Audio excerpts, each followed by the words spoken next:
find the absolute extrema on a closed interval, we need first to find the critical points on the interval. Those are points where the first derivative, f prime, is equal to 0 or undefined. So to find the first derivative, we look at the function. The derivative of 1 over x is negative 1 over x squared, and the derivative of the natural log of x is 1 over x. We are interested in the points where this equals 0 or where it is undefined, or the first derivative does not exist. To answer that question, it will be easier to get a common denominator. So this next fraction needs an extra x. That makes it negative 1 plus x all over x squared equals 0. And the critical points where the derivative equals 0 happens when the top, negative 1 plus x equals 0, or this derivative does not exist when the denominator, x squared, equals 0. So we have two critical points, x equals 1 or x equals 0. Now we're only concerned with the critical points that are on the interval from 0.5 to 4, so we can throw out x because it is not on the interval.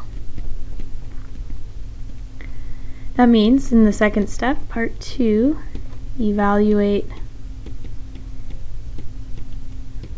the original function at the critical points and the endpoints. We have two endpoints and one critical point, x equals 1. So we go back to the original function f of x and put in the first endpoint, perhaps 0.5. That's 1 over 0.5 plus the natural log of 0.5. Maybe we get a little bit fancy here. 1 divided by half is 2. Plus the natural log of half is the natural log of 1 minus the natural log of 2. And the natural log of 1 is 0, so this is 2 minus the natural log of 2. And really I'm just being lazy here because I don't want to try to find my calculator. So now we'll find the second endpoint, the value of the function at 4. That's 1 over 4 plus the natural log of 4. So that's 1/4 plus 2 natural logs of 2. If we rewrote 4 as 2 squared, we can use the power property of natural logarithms. Maybe that will help me compare in a moment. And then we want to evaluate the function at 1. So that's 1 over 1 plus the natural log of 1. That I actually can do without my calculator and get just 1. So the third step is to decide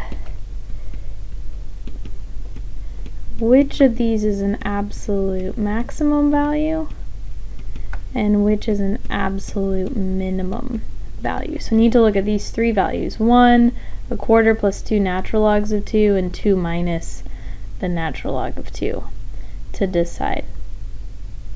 I was hoping I might be able to reason through this, but it doesn't look like I will, so I'm going to pull up my calculator and get a decimal approximation.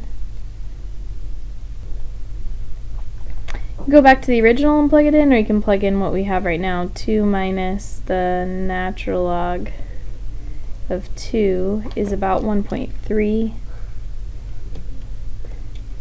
1/4 plus 2 natural logs of 2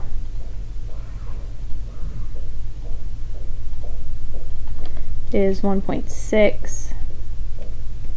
And then we have the other one that's exactly 1. So that makes it pretty obvious here. The absolute maximum is the largest value.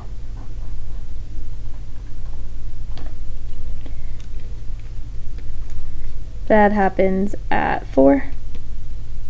And then 1/4 plus 2 natural logs of 2, or 1.6 if you like. And the absolute minimum is the smallest value that happens at 1. 1, 1. So we made our decision, we found the absolute extremum.